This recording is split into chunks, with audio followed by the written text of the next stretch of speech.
हॉटेलपासून ते शाळांपर्यंत, शाकाहारीपासून ते मांसाहारपर्यंत सर्वांची झोप उडवून झाल्यानंतर तुकाराम मुंढेंनी आपला मोर्चा आता दारूकडे वळवलाय.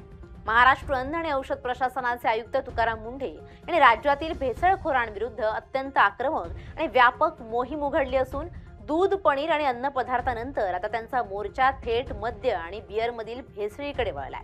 त्यांच्या या नव्या पावित्र्यामुळे गेल्या अनेक वर्षांपासून छुप्या पद्धतीने चालणारी कोट्यवधी रुपयांची दारू भेसळीची रॅकेट्स उद्ध्वस्त होण्याची चिन्ह आहेत. या काळ्या धंद्यात गुंतलेल्या अनेकांचे धाबे आता दणाणले आहेत. एका जाहीर कार्यक्रमात तुकाराम मुंढेंनी स्वतः या मोहिमेची घोषणा करत मद्य आणि बिअर क्षेत्रातील रॅकेट्सचं कंबरड मोडण्याचा निर्धार व्यक्त केलाय. त्यांच्या विधानामुळे संपूर्ण राज्यातील हॉटेल व्यावसायिक, बार चालक, मद्य विक्रेते आणि अनधिकृत मद्य साठवणूक करणाऱ्यांमध्ये प्रचंड खळबळ उडाली आहे. त्यामुळे आता कुणाकुणाचे वांदे होऊ शकतात पाहुयात या व्हिडिओमधून. नमस्कार, मी मृणाली पिळणकर. अन्न आणि औषध प्रशासनाची सूत्र हाती घेतल्यापासून तुकाराम मुंढे यांनी आपल्या नेहमीच्या धडाकेबाज शैलीत कारवायांचा सपाटाच लावलाय.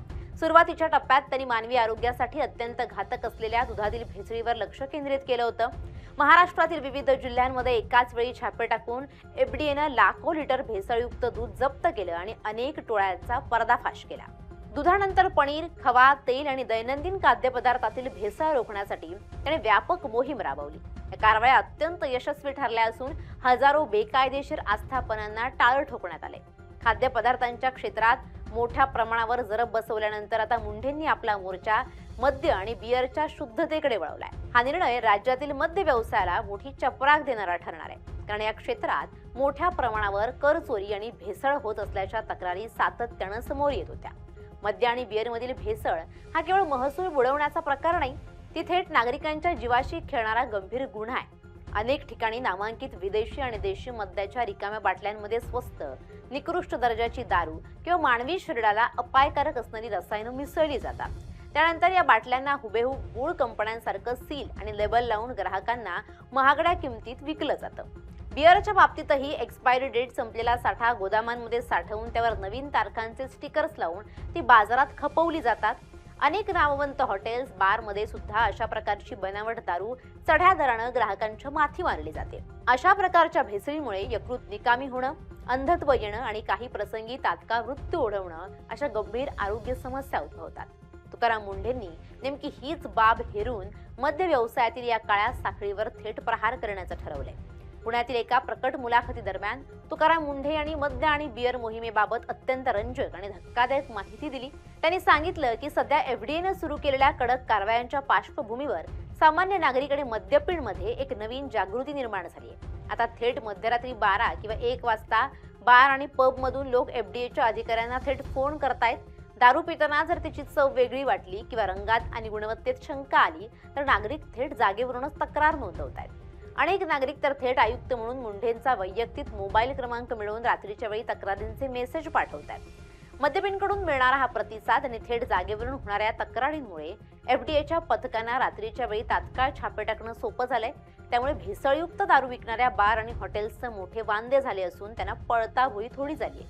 या मोहिमेची व्याप्ती वाढवण्यासाठी तुकाराम मुंढे यांनी अन्न सुरक्षा अधिकाऱ्यांना केवळ मद्याच्या दुकानांवर किंवा बारवरच नव्हे तर मद्य निर्मिती करणाऱ्या कारखान्यांवर आणि मोठ्या गोदामांवर लक्ष ठेवण्याचे आदेश दिले.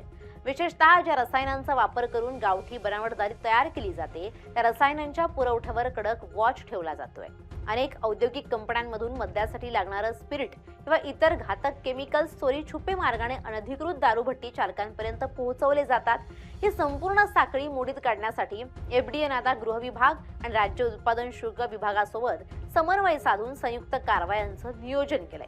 या अंतर्गत संशयास्पद गोदामांची तपासणी, मद्यांचे नमुने प्रयोगशाळेत पाठवणं आणि अहवाल दोषी आल्यास थेट फौजदारी गुन्हे दाखल करणं अशी कठोर साखळी तयार करण्यात आली आहे. तुकाराम मुंढेंचा आतापर्यंतचा एफडीए आयुक्तांचा कार्यकाळ हा भेसळखोरांसाठी काळा काळ ठरलाय. त्यांनी पदभार स्वीकारल्यापासून संपूर्ण महाराष्ट्रात अन्न आणि औषध क्षेत्रात एक मोठी दहशत निर्माण केली आहे. आतापर्यंतच्या कारवायांच्या आकडेवारीवर नजर टाकली तर मुंढेंच्या धडक मोहिमेची तीव्रता स्पष्ट होते. राज्याच्या कानाकोपऱ्यात एफडीएनं आतापर्यंत 360 पेक्षा जास्त ठिकाणी अत्यंत गोपनीय पद्धतीने छापे टाकले. या छाप्यानंतर अन्न सुरक्षा कायद्याचं उल्लंघन करणाऱ्या आणि नागरिकांच्या आरोग्याला धोका निर्माण करणाऱ्या 235 पेक्षा जास्त व्यक्ती आणि संस्थांवर थेट प्रथम खबरी अहवाल म्हणजेच फौजदारी गुन्हे दाखल करण्यात आले. कायदा केवळ कागदावर न ठेवता त्याची थेट अंमलबजावणी करत एफडीएनं या प्रकरणी 350 ते 450हून अधिक लोकांना बेड्या ठोकल्यात, ज्यामुळे गुन्हेगारांमध्ये कायद्याचा धाक निर्माण झालाय. फक्त गुन्हे दाखल करून मुंडे थांबले नाहीत, तर त्यांनी अशा बेकायदेशीर धंद्यांची आर्थिक नाकेबंदी करायला सुरुवात केली. आतापर्यंत तब्बल 274 पेक्षा जास्त बेकायदेशीर कारखाने, दुकानं आणि गोदामांना एफडीएच्या पथकांनी थेट सील ठोकलंय. नियमांचं वारंवार उल्लंघन करणाऱ्या आणि स्वच्छतेचे निकष न पाळणाऱ्या 56 पेक्षा जास्त मोठ्या नामवंत हॉटेल्स आणि रेस्टॉरंट्सचे परवाने थेट रद्द करण्यात आले आहेत. या संपूर्ण कारवायांमध्ये एफडीएने वेगवेगळ्या भागातून जप्त केलेल्या भेसळयुक्त अन्न, दूध, अन्नपदार्थ साहित्यांची किंमत सुमारे 50 कोटी रुपयांच्या घरात आहे. जप्त केलेला हा सर्व साठा मानवी वापरासाठी अत्यंत घातक असल्यामुळे तो नष्ट करण्यात आलाय. अन्न पदार्थांच्या बाबतीत झालेली ही ऐतिहासिक कारवाई आता मद्य आणि बिअरच्या क्षेत्रातही पुनरावृत्ती करणार असल्याचे स्पष्ट संकेत मिळाले आहेत. मद्य आणि बिअरमधील भेसळीविरुद्धच्या या मोहिमेमुळे केवळ किरकोळ विक्रेतेच नव्हे, तर राज्यातील मोठे मद्य पुरवठादार आणि परप्रांतातून येणाऱ्या बनावट दारूचे रॅकेट चालवणारे मुख्य सूत्रधार रडारवर आले आहेत. अनेकदा शेजारील राज्यांमधून छुप्या मार्गाने कमी दर्जाची दारू महाराष्ट्रात आणली जाते आणि त्यावर नामांकित कंपन्यांचे बनावट शिक्के मारून ती विकली जाते. मुंडेंनी अशा आंतरराज्यीय रॅकेट्सची पाळमुळं खणून काढण्यासाठी गुप्तचर यंत्रणा अधिक सक्षम केली आहे. मद्याच्या प्रत्येक बाटलीवरील बारकोड, QR कोड आणि लेबलची अचूक तपासणी करण्यासाठी एफडीएच्या अधिकाऱ्यांना विशेष प्रशिक्षण देण्यात आलंय.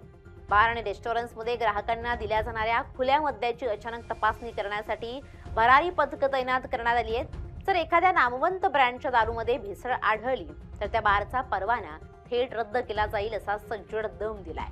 तुकाराम मुंडे यांच्या या नव्या धडक मोहिमेला सर्वसामान्य जनतेकडून आणि सामाजिक संघटनांकडून प्रचंड पाठिंबा मिळतोय. भेसळयुक्त दारूमुळे दरवर्षी शेकडो गरिबांचे संसार उद्ध्वस्त होतात आणि तरुणाईच्या आरोग्यावर विपरीत परिणाम होतो. मुंडेंच्या या पवित्र्यामुळे मद्य व्यवसायातील काळाबाजार थांबेल आणि नागरिकांना शुद्ध आणि प्रमाणित उत्पादनं मिळतील अशी आशा व्यक्त होते. दुसरीकडे या मोहिमेमुळे मद्य व्यवसायाशी संबंधित असलेल्या काही संघटनांनी पडद्यामागून दबाव आणण्याचा प्रयत्न सुरू केलाय, परंतु मुंडेंच्या पारदर्शक आणि कडक कार्यपद्धतीमुळे कोणताही राजकीय किंवा व्यावसायिक दबाव कारवाया रोखू शकलेला नाहीये. मद्य आणि बिअर मधील भेसळीचा हा विळखा पूर्णपणे नष्ट होईपर्यंत ही मोहीम अशीच अविरत सुरू राहील असा ठाम विश्वास एफडीएच्या सूत्रांनी व्यक्त केलाय. Bureau report, LS Marathi.